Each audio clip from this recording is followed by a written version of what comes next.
Ooh, boy. I finally sat down and played Dragon's Dogma.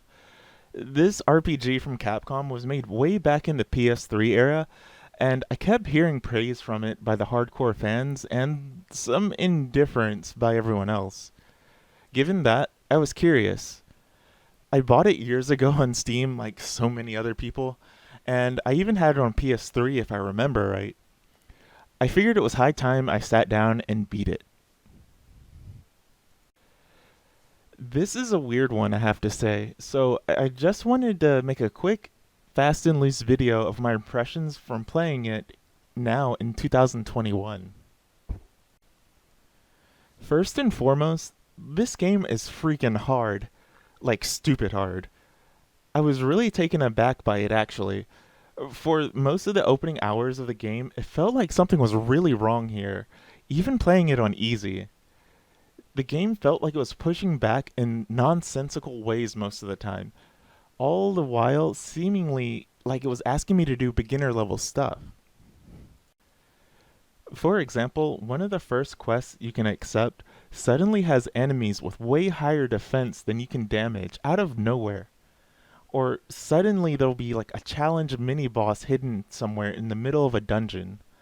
Ambushes and more. Its difficulty is all over the place at first and really hard to nail down what you can or even should be doing when making your way through the beginning hours. It really was probably the most frustrating part of the game. And then it starts to click. You get more levels, abilities, gear, making the challenge really balance out. You realize some encounters are even meant to be avoided if you're not ready. Suddenly, those bandits in the middle of that quest that you couldn't damage melt like butter later when you come back to it. And those extra bosses that are littered about randomly become manageable. And the whole thing begins to come together and actually gets a little fun, but then it gets stupid hard again. There's definitely a sense of challenge and accomplishment with all of it, but holy crap is it uneven. The combat too in this game is satisfying but a little odd. It feels like a spin-off of Monster Hunter in a lot of ways, while also being its own thing. Basic attacks and abilities can be used to fight, and large enemies can be scaled to hit their weak points. It gets pretty dynamic at times, which is pretty cool. But it never stops feeling a bit off. Everything has a slightly off feeling to the flow, but when it gets going, it's pretty entertaining. Players are given a limited amount of things they can do besides their base attacks, so choosing your loadout is key.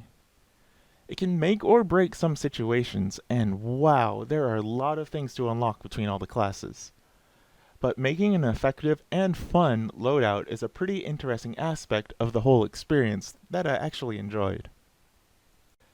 Also, I gotta say, the higher end attacks and spells look downright awesome.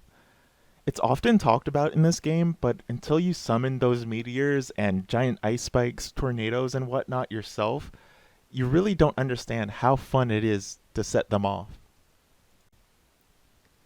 Exploration was a little strange too. It's a big open map, but not exactly a big open world. It was both smaller than I thought it would be, but also there's a sense of scale there too, especially since the game makes you run everywhere and has limited fast travel points. I admittedly used the trainer purely because this game has a stamina meter, and running out of stamina in a big open world is something I hate more than anything. But there are also no mounts and very few hints at where the player should be placing their fast travel portals. This can lead to a bit of backtracking and annoyance. Still, it's got a sense of discovery even if it lacks convenience. Life in turn. Mankind has done this, yes, and more. What is the tapestry you weave, truly? The story is another weird point. The main story follows a set path with a good number of side quests to flesh things out, and I admit it was pretty interesting to see the amount of side quests that were actually woven into the main story in some fashion. Side characters showing up in the main story really did feel a bit random at times, mostly because side quest characters and their interactions in the main story still happen as if the player did everything, even if you missed it. It almost made them feel necessary in some cases.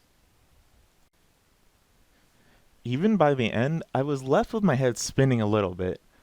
The main story about getting your heart back from the dragon takes a back seat suddenly at the very end as the game tries to go full meta with its plot in the last chapter. It felt really random and like a oddly placed left turn. But yeah, Dragon's Dogma is a strange yet kind of appealing game. It does so much wrong, kind of bad, so, pretty good. It's all over the place. I can't say I enjoyed all of my time with it, but honestly, using a trainer helped a lot.